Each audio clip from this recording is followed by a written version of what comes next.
Welcome to Wednesday Live, everyone. It is my pleasure to introduce Toni Murphy, a dear friend and a woman who has an awesome career path as well as an incredible success rate as a leader. I'm so grateful that she has the chance to share some of her wisdom and experiences with us. Welcome, Toni. Thank you, Shannon. Thanks for having me. This is great. Oh, good. I'm glad to share the time with you and to get into this conversation. We'll be fielding questions as things come up. Yeah. But success leaves clues. And I think that learning from someone else's journey is always a great way to get some inspiration or guidance on our own journeys.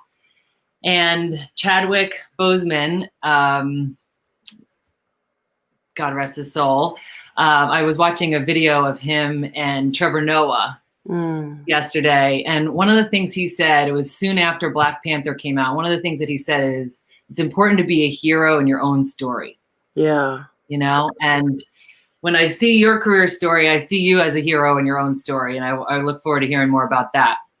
But you've been recognized as a woman of excellence, a woman of influence, an Athena young professional person, a Luminary Award winner from NAMIC, and a most influential minority in cable, 40 under 40, all of these great things. And I think what we're going to learn from you today is, what are some of the things that enabled you to be successful and to, really just take what's yours and be the hero in your own story. Yeah. Well, thanks for starting there. I think the whole world is significantly mourning the loss of Chadwick. Surprising that we didn't know what he was going through, but it's actually the most perfect way. As I kind of reflect on the fact that he didn't publicly share what he was going through. I love that he kind of owned his own beginning, middle, and end. And there's something really powerful as a statement about that. One of my favorite things that he said was that, and I'm going to paraphrase it because I won't do it justice, but he basically said that, I hope that I live my life in a way that God would say, I left it all out there. I did not leave a stone unturned, that I finished the race, that I gave every ounce of talent that I have to this world. And he had a life very, very well lived. We were able to experience some extraordinary Black heroes through his lens. And he portrayed them perfectly. He gave children, brown children all over the world, and children in general, a great sense of what heroic inclusion looks like. Yes. And so there's so much I'm really proud of. And I was very sad this weekend to hear of the loss of his life. But I think even in this moment, I would say he totally, he did the work that he was supposed to do. So, when I look at my career, it's part of it is preparation. Part of it is luck and opportunity, meeting all that fancy intersection, or rotary, if you want to call it a rotary intersection. But I do sort of believe what Chadwick believes, that every day, I don't know when the last day will be. So I try to give everything I've got right now. And I don't want to have any, I want to make sure that I don't leave this world questioning or wondering if I gave it my all. And so that's how I approach every single day. Yeah, that's great advice. That alone is something for all of us to take away with us, because we can just learn from those beautiful people like Chadwick, who we mourn, and all of the ways in which we saw his light shining was, I think, an example of what it means to put it all out there every day and, wring out the towel, wring out everything you've got. Yeah. And you're right. It's hard work and fortune or, circumstance. So I think it's a combination of both, but a lot of it in your case, I think, is hard work. And I just love your story. So, we're not going all the way back, but we'll go back to college. You're a Princeton grad. Yeah. Something that I think is awesome. Yep. And you got a BA in political science and French. Yeah. The funny thing about the whole Princeton story is that, first of all, I I really wanted to go to Harvard, Mm-hmm. and I applied early action, I guess is what it's called, and I was rejected. And I remember, just crying my eyes out because I wanted so desperate. I grew up in Boston, so being able to go to my hometown Ivy League school was such a dream. And I had to pick myself back up and say, okay, well, that's fine. Let's just go apply to other places. And Princeton wasn't actually on the list, mainly because the high school I went to, no one had been accepted in Princeton in like 40 years.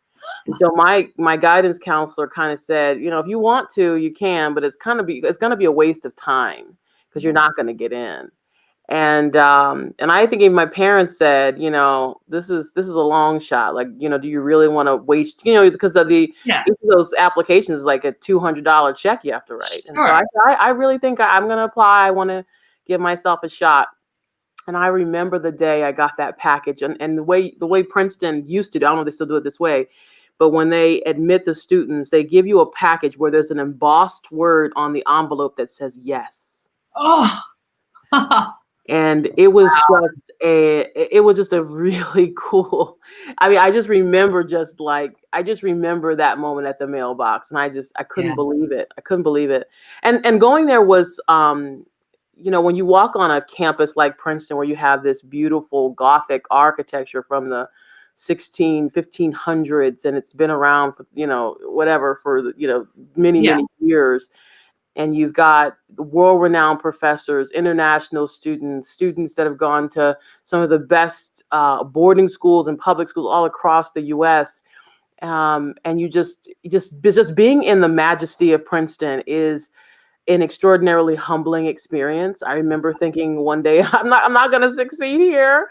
But then finding also even within the majesty, finding people that had a similar story as you. Some people who were first generation college graduates, some people who were immigrants, some people who had lost their parents, some folks who were homeless, believe it or not. We had a couple of students that worked their way to getting to Princeton. So when you look at all of that, it was just an extraordinary experience. And I'm so much better because I was so blessed to be able to be there. Yeah. And just in that one chapter of your life alone, Toni, there's a lot that we can learn from. One is that rebounding from a rejection, like not getting what you thought was meant for you and finding what was meant for you.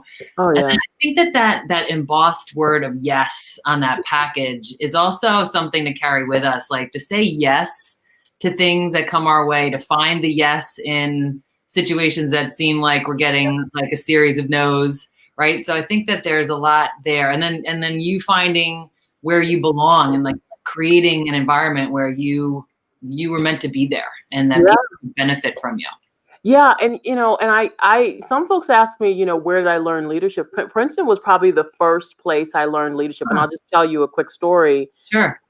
Most people don't know that Princeton is very much student led. I used to actually work in the dean's office with a gentleman by the name of Tom Dunn. And his primary job was to fund all the different organizations and ideas that students have. So if you wanted to create a theater club, you had to put together a business case, and the university would fund it, and they give you a space and all that. And so you had to, from a very, you're talking about 18, 19-year-olds figuring out how we're going to start new programs. I was in student government. I was the vice president of my class. So I was managing the student budget. And even when I was on campus, I was very active on campus in a lot of different ways. I joke about the fact that I drove the campus shuttle. So I would, when folks were, having a good time on the weekends, I would be the one taking them home. The older folks, the juniors and seniors. And but also I sang in the chapel choir. I sang in our Hallelujah service, which was it was a church service run by students of color and led by a dean. And they put together the entire worship service. And I thought to myself, this is amazing. You have basically 19-year-olds, deciding how we will convene with God. I thought it was the most out-of-body experience I've ever experienced in my life. But that was just an example of it. And so that's what I loved about Princeton. And And I think very early on, I think I was well prepared leaving Princeton Yeah. to tackle the world, and I knew what it would take to have an idea, build a plan for an idea, get people to know how to influence other people's Mhm. views, and getting your point across, and then to Yeah. see and to be able to drive results. And Right. so, so all those things that are critical in business today, my first test at it was at Princeton. That's unbelievable. Oh my gosh, I didn't know that about how the student body is so influential. Oh yeah. And your involvement there. I knew some of your singing and your shuttle service, and that you ran the books really for the students was also a Yeah. wise choice because you were an economics major. I'd said Right. political science. So yeah, so that's an awesome start to things and to be empowered so early on in your life and to see what you can create with collective creativity and Right. some creative license. And no doubt you made some mistakes along the way, but Yeah. to know that that was a good start. So I just want to let you know a couple of your fans are here. Leanne is saying that she's so glad to have this time with you. Oh, lovely. Oh, there's Jen. Jennifer tells you that you inspire her every day and she's blessed to have the opportunity to work with you. And Rini is here. There's Mom. With us. And Judy loves working with you. And then Nani is here with us too. She's requesting that everybody send us posts and questions. So and happy birthday, Nani. Happy birthday. Yes, happy birthday yesterday to Nani.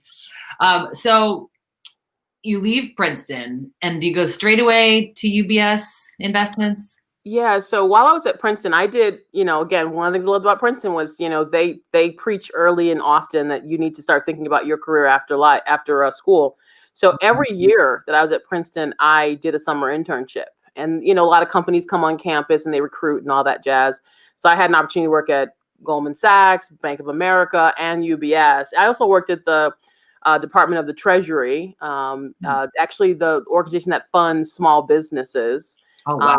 They've actually, it's funny right now with all of the CARES Act funding, the CDFI fund is actually the vehicle that is making that happen. And that was the organization I worked with as a freshman. Oh my gosh, Toni. Pretty cool. That's pretty amazing. Cool. So I did those summer internships, and I knew coming out of Princeton, I was a kid that had partial grants and partial loans, and I knew I needed to find something that would help me pay for those loans.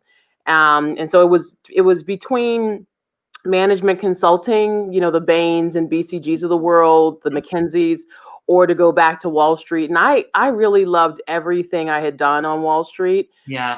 I knew I was at a bit of a disadvantage because most of the folks that came onto Wall Street came from the Northwesterns, the University of Virginia's, all the business schools, Wharton. I did economics and French, but I had never taken a finance course, and we didn't really have a finance discipline at Princeton. So anyway, it was really awesome. I knew I wanted to get into that field, and I had worked at UBS prior, so I applied for a full-time position. And they always say, we'll teach you everything you need to know. So for the first 3 months of the job, you're literally sitting in a training room, learning everything from cost accounting to M&A valuations to leverage buyouts to even PowerPoint skills. Believe it or not, we had 2 weeks of PowerPoint training. Well, I guess because you're going to be presenting a lot. Yeah, and look, my team today can't stand it when they see me editing one of their presentations. But I'll tell you, it was the skill building was incredible. Some of my teammates say, "How in the world do you know Excel and PowerPoint and you can do your own presentation?" Like, well, I was an analyst, and trust me, you had to do everything, run for the coffee, and pull together that really thoughtful presentation for different companies. Yes. Yeah, it prepared you for being a working mom, probably also. Oh God, juggling. That's right. Yeah, so you took this role because you knew that you wanted to do something like that, because at Princeton they preached the be planful, get organized, get involved, get out there, network and all of that. So you got that really great foundational experience. And then where did that lead you? So I did Wall Street for a couple of years, loved everything about it. It was extraordinarily a tough environment. Worked 100-hour weeks on average. And weekends and nights, and but made some of the best friendships would ever think of. In that, I actually had a roommate who lived with me. We walked to work and we sat next to each other in the same queue. So I think I told my husband, like, I think he might actually be like, I can't believe how much time we actually spent together. Yeah, yeah. But it was a great experience, and I went into private equity right after. Most folks on Wall Street kind of decide if you want to be a full-time banker or do you want to go a different path. And I was kind of ambivalent because I had a great run, and really loved working with the team I was working with. But then I went to the buy side and worked at a company called the Gores Group out of LA. They were sort of a mid-market private equity firm focused on turnaround acquisitions, companies that had decent operations, decent revenue, decent cash flow, but probably need a little tweak here and there. Yeah. And we would bolt on other acquisitions. And so my job was to evaluate the company, get them back on the path, and then we would try to realize some growth in that moment. And I enjoyed it because I had an opportunity to work in Europe, worked on a few transactions based out of London and Paris. And it was just a great team. Right? Put your French to work. Absolutely. Absolutely. As a matter of fact, I'll never forget, we were working on a transaction with a company called Sajum Communications in Europe. And part of the reason why I got on the project was they needed somebody who could translate these P&L statements. Yeah. So it was great. So what did you learn about yourself during that period of your life? First of all, we plan, God laughs. It's kind of funny how you have a plan. You think you're going to do this. You think you're going to do that. Yeah. And sometimes that does work out, and then other times it doesn't. But I do believe in the power of grit. I do believe in the power of putting your head down and working. Before I came to Comcast, I would say, most of my career before Comcast was being an individual contributor. And so it was really about me perfecting my own craft, really challenging myself. Yeah. And learning to ask for help, because when I was in banking and in private equity, most times I was the most junior person in the room. I had the least experience. I knew the least. Yeah. And so you really have to check your ego at the door and say, I need help to understand how I can be helpful to this organization. And there were many times I would break down and cry and get upset and have to regroup and refocus. Yeah. Those earlier years for me was really around looking inward, being introspective, remaining humble and hungry, and asking for help. And I know for now, even now, I practice asking for help all the time. And it's become a second language for me. Because that was the only way I knew how to survive. And I can't tell you how often I get in rooms even today, and you can tell someone doesn't know what they're talking about, but they refuse to ask. Yes. They just don't want to look dumb, or they don't want to look like they are underprepared. And I give people permission all the time to ask any question they want, because ultimately there's probably somebody in the room who doesn't know the real answer. So exactly. Yeah, that's so true. And we'll get to generosity and making contributions beyond our direct responsibilities in a minute. But one of the things about being generous is that in order to give, we need someone to ask. Right? Yes. Most of us really love to give and contribute and get involved, but we need someone to be willing to ask. And there's so much research around why people don't ask. So I'm so grateful to hear you say that's a part of your practice. You learned it then, you do it now. You encourage people to build that muscle also, so that we can, collaborate. Oh, I can't tell you. It's the most important question we have to get good at. I tell my kids this all the time. Be good at saying, I really have no idea what you're talking about. Can you slow it down for me? Can you say that one more time? Yeah. Or can you step me through from point A to point B? I kind of got halfway there, and then you lost me. Yeah. Just that getting that language in our lexicon is so powerful. Because here's what I also find too, Shannon, is that even the person to whom you're asking the question, even there's probably some part of them that know. We all have a little bit of an imposter syndrome. I think everyone does. Yeah. And so by you asking the question, they are self-examining what they know as well. And they may even come back to you and say, I actually don't know that as well as you think. So my point is, so now you walk into rooms and the people that you thought were, super polished and prepared, you're realizing they're human too. Yes. Yes. And so, for me, the human experience is super powerful. And I try to focus on, to me, that asking those questions makes it easy to remember that we all are trying to learn this thing. No one's got it figured out. Exactly. The other thing I like about what you said is that it's feedback to the person that you're asking to slow it down and break it down. You're saying, I didn't catch it on the first pass. Yeah. So you're, giving them a shot again, but you're also saying, how you're communicating is difficult for me to follow. Yeah. I think even that is hard sometimes for us to have an exchange of thoughts and ideas and even recommendations or requests and how we want to communicate with each other. That's right. That's right. Yeah. So then Comcast. So you're then at some point you're drawn to Comcast. Yeah. Well, the true story is that I was working out in LA, traveling back and forth on a few deals for the Gores Group. Some travels back to London because we had a small office there, and at the time they were looking to expand that office and make it bigger. And so one of the gentlemen I was working with called me and said, I was actually in a meeting in Atlanta, and he said, do you want to come join the London office? We're going to add more people there. And I was so excited about it. Oh my God. So I planned a conference call with my mom. Every time I have a major decision, let me just be very clear. I have like a whole group of people that I pulled together. I called my mom, my best friend Cameron, my best friend Adora. Yeah. I called all the people that are sort of, my Aunt Maddie. And I called these people and I said, okay, this is what is on the table. And to get their perspectives. And everybody had different perspectives. But my mother, the ultimate CEO of my life, she said, that's all good and well, Antoinette, but I don't know. I don't know how I feel about this, because, you're now 26, you want to have kids at some point, and, you're going to get old, and I'm not going to have any grandchildren. And do you really want to be she basically gave me like the apocalypse. Okay.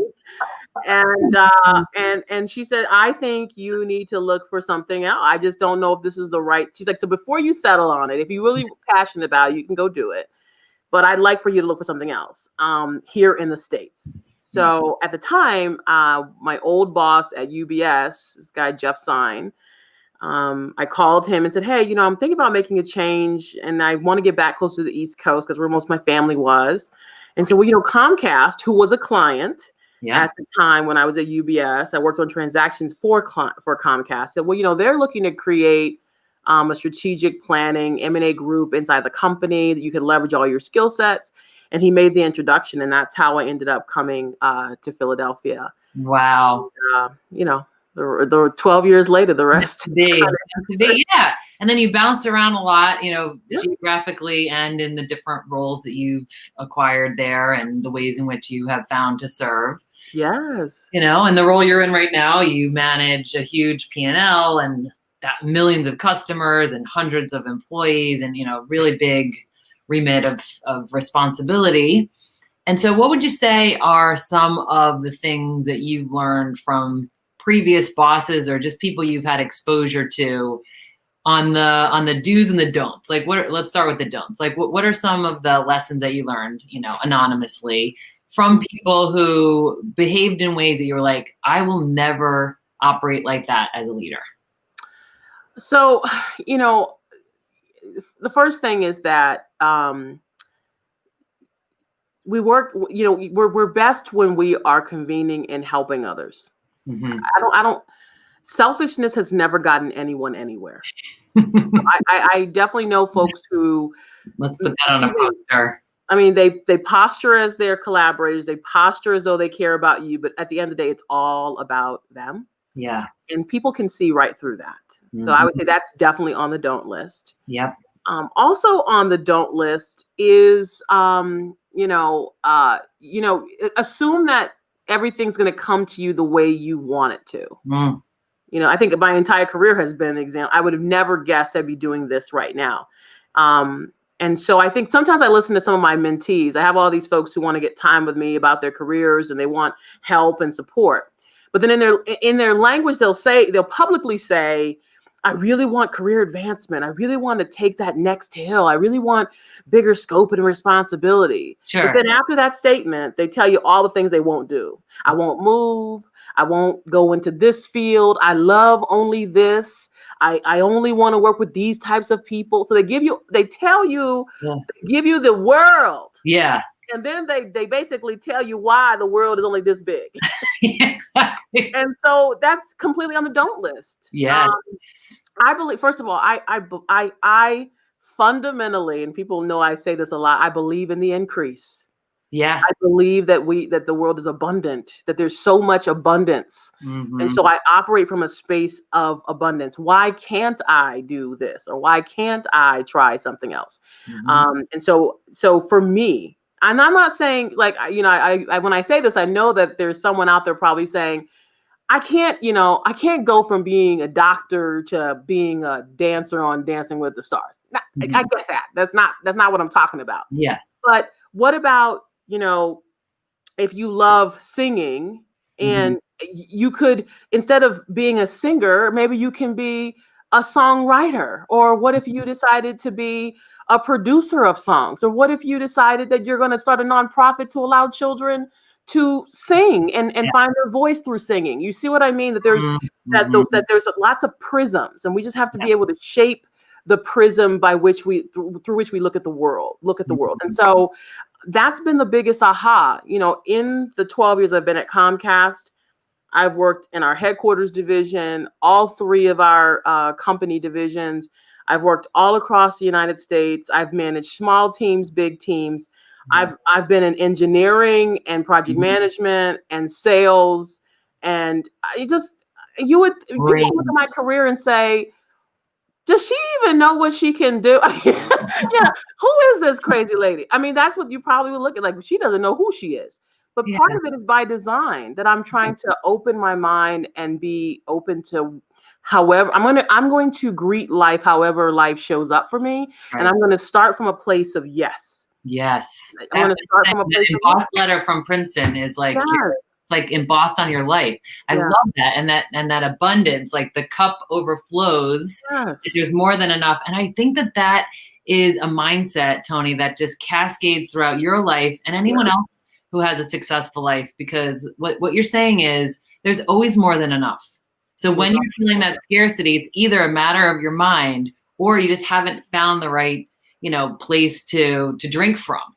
So you're saying like, get in there and say yes and open up the prism. I also like what you said about the, managing the prism, because sometimes it can be viewed as very narrow and dark. Oh yeah. And bleak, it doesn't have to be that way. And I'd also say, be clear about what you want. Be clear. Confess with your mouth and with your heart that which you believe you deserve. And I said this both professionally and personally. Yes. Profess with your mouth that which you deserve. If you have people in your life who are drainers of your energy, if you have people in your life who aren't holding you together and pulling you up, you have to confess with your heart and with your mouth that which you believe you deserve. That's right. And I'll just tell you, I look at what's happening in our world, in every aspect of our world right now. I see selfishness on display. I see lack of understanding. I see scarcity versus abundance.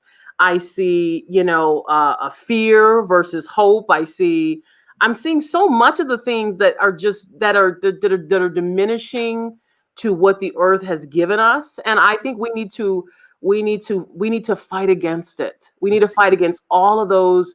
We need to operate from a space of, yes, this is possible. And I see it in so many ways. It could be a project I'm working on with my teammates. It could be anything. Someone asked me yesterday, why do you think your team, they claim my team likes working with me. I hope they do. I think they do. But they asked me, why do you think your team likes working with you? And and they said, well, I think I think my team likes working because I'm always like, why not? Let's try it. If you have an idea, let's go for it. If it fails, who cares? We'll keep it pushing. Let's just try it. It Right. never hurts. We'll learn something from it. We'll fail fast. Yes. And I think that's like, I'm sure on the list of leadership tips, things to do is to have a psychologically safe work environment, Yeah. one that is open to mistakes. In fact, probably wanting people to make mistakes, because if they make mistakes, that means that they are trying something. Yes. If no one ever screws something up, that means that they're staying really safe and probably not innovating and growing. So tell me a little bit about creating environments where your team can feel safe trying something and knowing that you're going to cheer them on.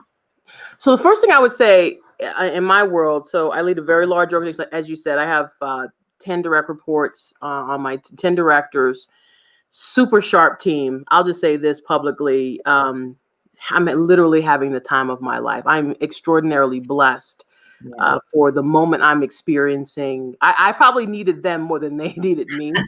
And they have really pushed me to be a much better person on so many levels. But I've always believed in leadership that my leadership vision is an orchestra, that I'm the maestro of an extraordinary orchestra. And I have section leaders who ultimately know what that function, that brass section, what the sound makes, what how it sounds, what it should sound like, how they, all the elements of what that section should do. Yep. They own it and they make that section extraordinary. But what makes an orchestra is that no section is more important than the next. And each section has to listen to each other. Yeah. So as a foundation to how I lead, I, as the conductor, I am just here to bring great sounds together, help us find the tempo. Yep. But once we've established it, I can step back and let amazing section leaders do what they do best. That's right. And so to me, part of what is creating a safe place is for me to trust. Psychological safety starts with trust. Yes.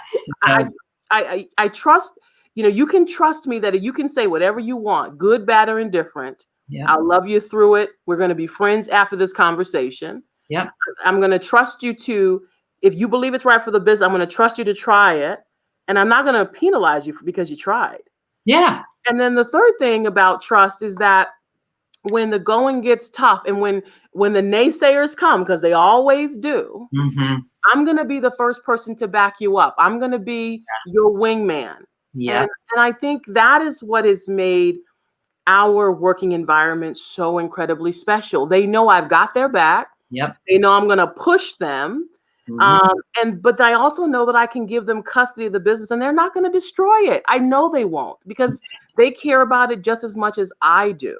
Yeah. And I think one of the biggest mistakes I think a lot of leaders make is that they just hoard control. They hoard trust. They hoard. I operate from a space of abundance. So I'm going to trust you first, and you can work your way towards scarcity, but I'm going to trust you first. And as long as you maintain it, we're going to grow. This place is going to be hot like fire. We're going to have a great time. And we are honestly every day I'm amazed at how awesome this team is.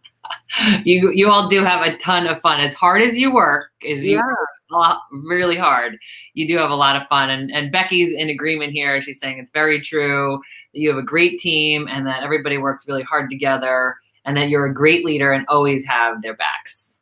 Well, Becky, first of all, is the CEO of my team. She is my admin, and she manages my entire life. So if she thinks I'm doing good, I'll take it.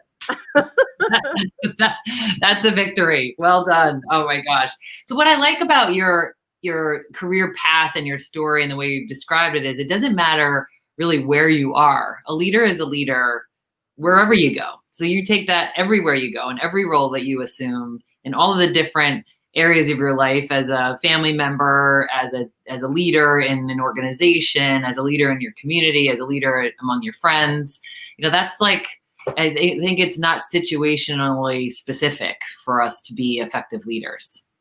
Yeah, one of the things I've said before, hopefully you can walk with me on this, is that sometimes folks think that like whoever I am at home, I'm like when we used to go to work, we had the person we were at home, we get all dressed up and we lock that person in the car, and then we get into the office and whoever we were at home is sitting in the car waiting until 5 o'clock, and then we switch out.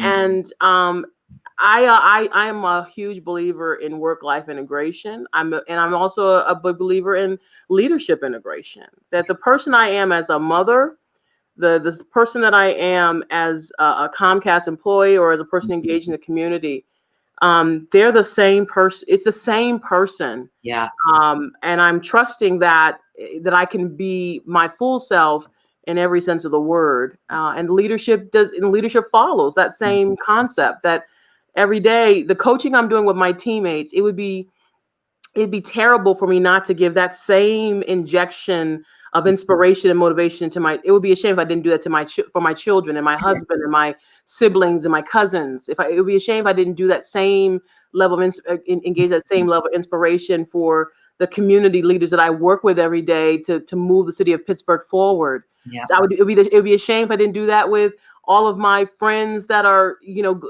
traversing all of life's challenges, if I didn't do the same thing with them. And so I think it's all about, I think everybody has leadership capability. It's just a matter of whether we tap into it. Do we use our voice? Do we trust that we can use it?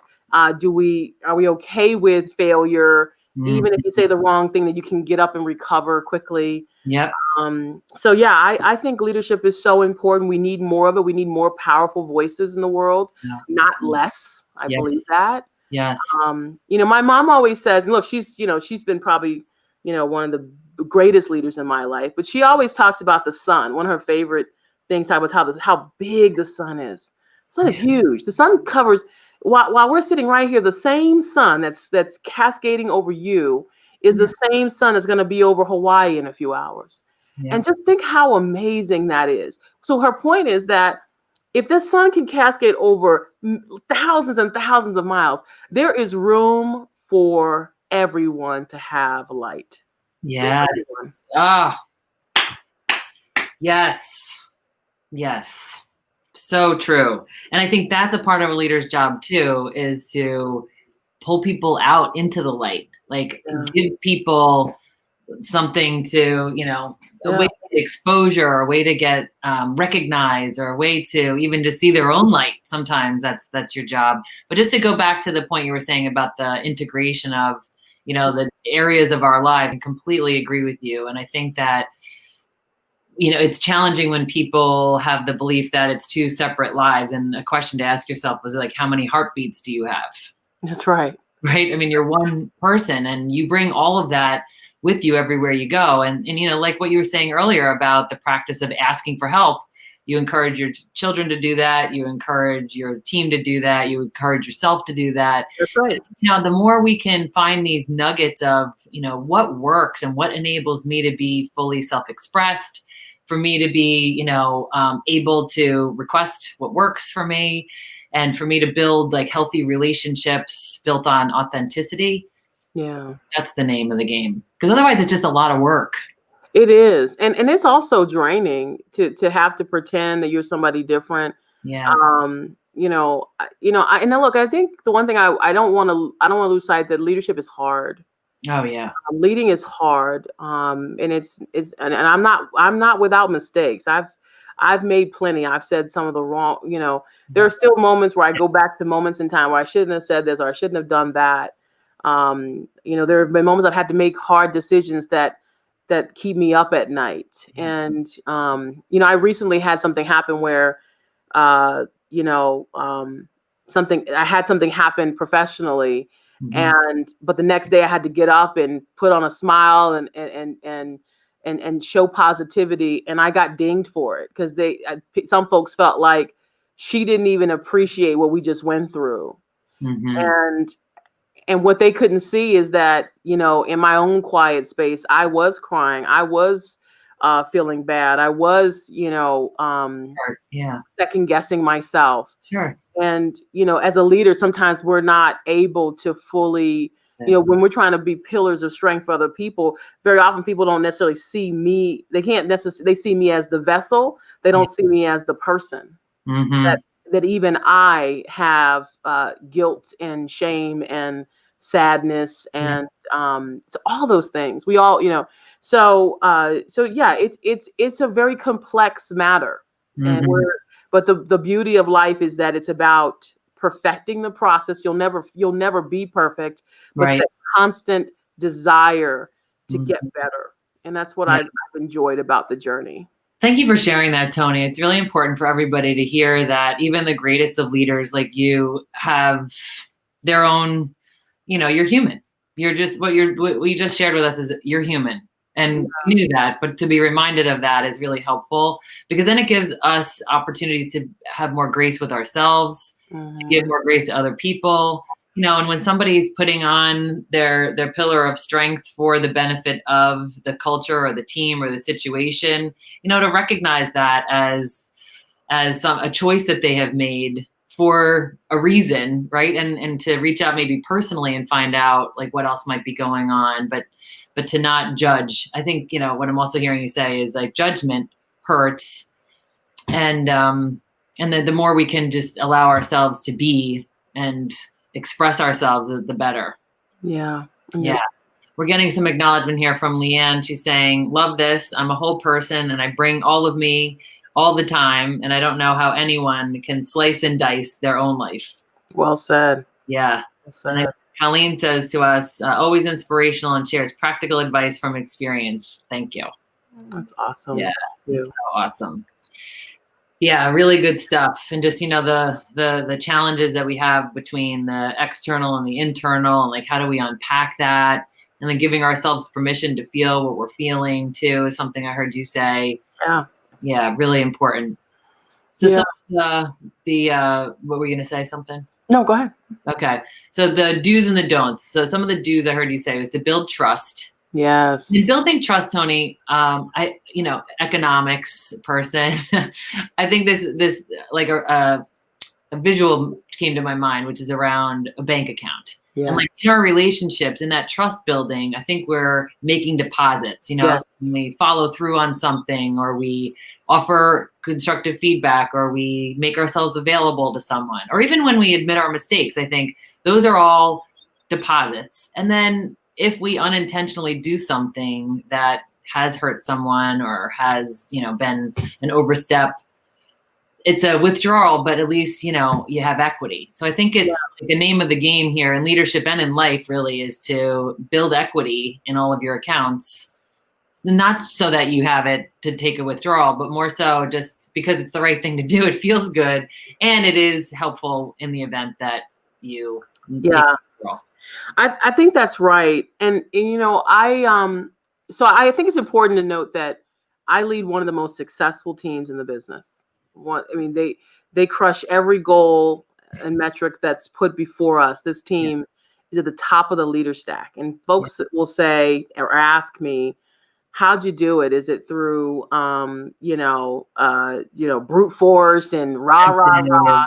Yeah. And I always go back to the fact that, folks you can get some amount of productivity through just inspiration, brute force. You'll probably get off the ground with that. But every team hits that plateau. And the question is, if you're going to turn upwards to keep going, there has to be something else. Yeah. And to me, trust is there, compassion is there, and, really targeted feedback, clear directioning sits there. I sometimes watch some leaders, and they think that like they can say the right things, and they can and they think they're being inspirational. Yeah. You ask them, they think that people will take the hill for them. Yeah, they eat out of my hand. Right. But inside you're like, I don't trust a thing you just said, because you didn't preach, you didn't tell me honestly. Right. You held back on the hard facts. You sugar-coated the good stuff. You overestimated how great this is going to be. Yeah. And you got to find that healthy balance. And again, trust is at the intersection of all these things, because if my team trusts me and I trust them, then I can tell them exactly what I really believe, good, bad, and indifferent.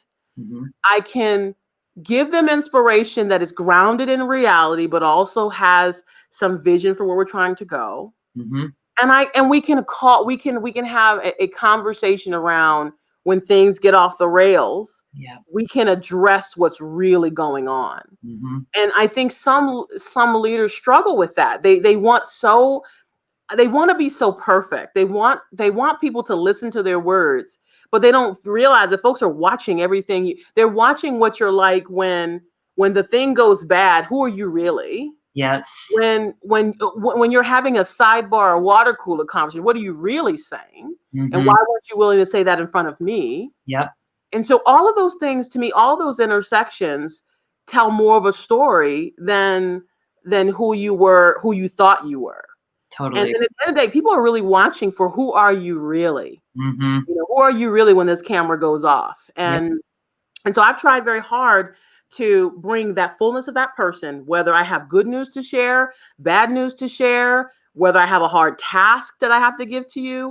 Mm-hmm. I'm going to give it to you full stop with inspiration and honesty. Yep.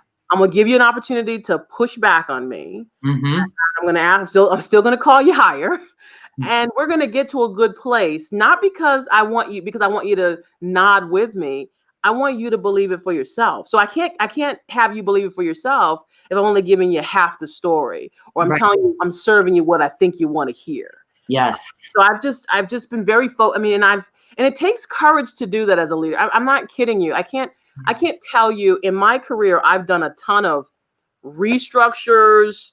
I've done a ton of, job transfers, realignments, starting new products, changing the goals midstream.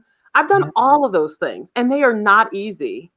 But you can still keep people in the game with you if you really are good at building extraordinary trust that's foundationally built on honesty and along with inspiration. Agreed. Oh, I couldn't agree with you more about everything you just said. And I think that, yes, it's hard and it's essential, because right now, more than ever, with all of the demands on our attention and all of the ways in which people are manipulating our thinking or trying to, what we crave is transparency and honesty, even if it's painful, even if what our leader or our colleagues or our family members or whatever are, what they're going to say is hard. We want to know. Right. And people are really confused about who to trust. Yeah. So I think as a leader, for you to demonstrate that consistency and that congruence between who you are. I mean, that's what Vibe is all about. And you know this book well, about being authentic as a leader, and how does that influence your decisions, and how can you be really consistent about that? You know, how do your values tell a story and give you boundaries and guardrails? And, how do you show up authentically to others? And I think that essence of, giving people the tough news in the midst of all the change, the transition, the realignment, the reorgs, those are really hard decisions, and people feel insecure and unsettled about them. So how do you deal with that? I mean, we've just had, and we continue to have, opportunities related to COVID that I think are representative of what you're saying, right? Because you've got your own feelings, and the policies are changing often to keep people safe, but it's change, it's that adaptability, and something you said earlier about that grittiness of, like, regardless of the circumstances, that you just keep moving ahead. Yeah, I would be remiss if I didn't acknowledge, I've been doing a lot of praying, thinking about what this year has taught, I think, all of us as human beings. And we're having so many moments of reckoning. And I would feel remiss if I didn't say that humanity needs to find its way back home. Humanity, I look at humanity, we're sitting here talking about leadership. We're talking about being practical and skillful and having great applications. And I would just say that what I'm witnessing in every aspect of the world right now is we're not really meeting. Humanity is calling us higher. It's calling us to have a collective consciousness. Yeah. A collective sense of purpose and connectivity. And every time that you think about all these things, COVID, racial injustice, Chadwick. Humanity is speaking to us and saying, wake up. Yeah. Yeah. There's something bigger than yourself that you're a part of. There's something bigger that you're here to accomplish on this earth. And you don't know how much time you have. That's it. Yeah. So what are we waiting for? What are we waiting for? Yeah. Thank you. I'm so grateful that you said that, because I really believe that that's true, and that humanity is being called home, right? Like, go back to our core. And what you had said about effective leadership is, I think, what is also true about what it means to be a good human, which is to build trust and to be compassionate and to be empathic and humble and hungry, and willing and collaborative. Like, so many of the things that you're saying right now are so true in every aspect of our lives. So how can we be called to, like, step it up? And what are we waiting for? That call to action. And if Chadwick isn't an example of that, no one is, because that beautiful human. And I just want to give one practical thing for the leaders who are on this call, who really are listening. Yeah. I know on this call there's some leader who is struggling to reach their teammates, who are struggling to drive results, who may be second guessing why they got into leadership anyway, right? I think all of us as leaders have that moment. Have the moments, yeah. I'd love for you to have a moment of quiet with yourself and to ask yourself, where is humanity talking to you? Mm-hmm. Right? There's probably some elements of how you lead and engage. Yeah. That is farce. That is pretending or hoping and wishing. And meet people right where they are. What would hold you back from just fully participating in yourself? Yeah. And really calling your team to see you as a human first, and allow them the space to walk towards you. Yeah. And I think a lot of leaders today are hoping that they can mask who they are and still find great productivity. If you leave with nothing else from this conversation, I hope everybody leaves here knowing that you are enough. Who you are, and the fullness of who you are is enough. And I would love for folks to continue to convene in themselves. Keep challenging yourself to really fully express what you believe in, what your sort of core values are, and rally your team in this space of trust. I think trust is such a underrated, underutilized skill. Yeah. And I think you can get to any outcome you want. I know if I told my team tomorrow, I want them to crush 2021, which they will hear from me soon, they will do it. Yeah. Totally, they'll do it. Yeah. And I love this hashtag Wake Up Humanity. Yeah. Yeah, and that is so true. And when you talked about how your team is just high performance team, you crush every goal, what are some of the attributes that you look for in teammates? I think you've shared some of them throughout our conversation this morning, but if you could give us a couple of key points, and I do appreciate what you just said about leaders who are like, what did I get myself into? Yeah. Those who are maybe feeling that way may not have found the right talent to really empower and bring forth their strengths. So what would you say are some of the attributes that you look for? Look, you got to know you have business acumen. You got to know what business that you're in. What widgets are we counting? That's to me, that's table stakes. Yeah. Don't pretend like you have people. And if the people don't get the business, you got to test for that, by the way. You test by asking the questions. How much, how often, how many? People on my team know I say that all the time. What percentage, how often, how many? So test for that. The second thing I would say is important is having folks who have some sense of they know how to execute. They know how to get from point A to point B. And if they don't, they know how to ask for help. Okay. And then the third thing I would say is resilience, because I look for, and I test for that through their own examples. When I'll ask people, give me an example of where you fell and you had to get back up. Give me an example of where you had to show resilience. Tell me a time when things didn't go right and you got it back on track. And what did you learn from it? I always, overarching everything, kind of at the top of the pyramid for me would be folks who are constantly self-examining. They go through that whole cycle of, okay, I'm going to build my acumen. I'm going to be solution oriented. I'm going to ask for help. I'm going to make mistakes, and I'm going to learn from all of that. I'm going to keep learning. And if they can profess how they've learned, then they're worth the investment. Yeah.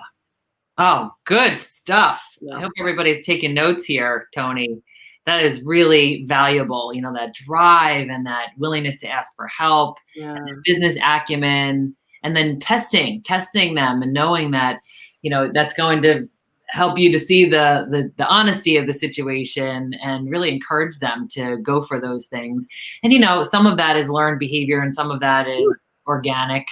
Yeah. Right. Yeah. Some people are just really ambitious and drive to execution, and some Yeah. more, cerebral and Yeah. inward. And I think that's like a combination of all of those strengths. And then sometimes people just aren't the right fit for that role. That's right. What you're saying is like, give them these like runways to Yeah. be successful. And then also acknowledge that, sometimes it's not the right fit. And something that I learned recently that I found really interesting is that the 80% of performance management issues can be solved with feedback, right? So giving people starting with expectations, setting clear expectations, and giving feedback. Again, I can't tell you how many people come to me looking for feedback. And I always say, I'm not giving any special pill. Okay. I just call it as I see it, with love, Yes. Again, everybody wants to know where they stand. I never liked dating the guy who told me he thought I was great, but then he wouldn't answer my calls and he wouldn't, take me out on a date. Like, you can tell. And so leaders avoid hard conversations. Yeah. You can tell someone hard facts, but if you love them through it, you show them what they're capable of, you hold them accountable, they will rise. People naturally do, or they'll find something else. And my fundamental belief about leadership and any job I've ever taken, my job is to get that person to where they were supposed to be in the world. It's not about Comcast. It's not about Toni's team. It's about letting everybody that's under my tutelage to get to where they were supposed to be in the world. So in some cases, that place in the world is not with me. That's right. And that's still good news. And so therefore, if we can take away that stigma and we focus on the right things, then performance management to me is just part of being human. Yes. And that is generosity. Yes. Generosity, because you might love that person and you might need them for you to carry on your mission, and you empower them, you give them wings, and you set them free. And I think that is what makes you such a great mentor and such a great leader. And speaking of mentors, Toni, you and I have known each other at least since, when did you come to Philadelphia? I think it was 2010, wasn't it? Yeah, so 2010, and then in 2011, I found this beauty. Oh my God. I look like I'm about to do somebody's taxes. You look gorgeous. But that's us and Genevieve Boss. So I remember one of the mentoring programs that we ran. And you're a consummate mentor, which is probably why everybody wants feedback from you, because you do what you just did for us right now. So hopefully you can just send people the link to this conversation so they can get some of your nuggets. But what would you just say? What would be your parting words about giving back? Oh, again, it's about abundance, right? And if we somewhere, I always say, so there's somewhere in this world, there's someone who needs to hear my story, because that is their story and they need to know that they can do it. And so for me, mentorship is about that continuum of making it easier for the next generation, and giving them reasons to believe, giving them eyes to see. So generosity, if you aren't mentoring today, mentor somebody. You never know, that story will come back to you 20, 30, maybe never even. It might just be a story that you'll never even hear. Yeah, it'll be in the universe. And so that's why I do it, because I see so many people blossoming and living out their best calling, they're being their best selves. Yeah. So it's not an obligation. It's my heart's work. It's my life's purpose.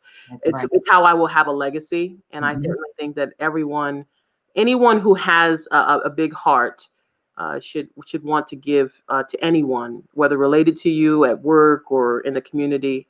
Yeah, just connect with those people. Exactly. And even if there is no obvious payback, what you're saying is it's just give it. Yeah, give it everything. So much of the world needs us right now. The world, every corner of the world needs all of us. Yeah, I find it ironic that as you're saying that, the sun that your mother refers to just got brighter. It's always there, even on a cloudy day. It's always there. It's always there. So I'll put a link to the Strong Women, Strong Girls Yeah. in the notes so that everybody can contribute, because I know you have an event coming up in Boston. You just had a wildly successful one in Pittsburgh. But that's one of the many ways that people can help and give back. Great organization. Thank you for plugging them. Yeah, for sure.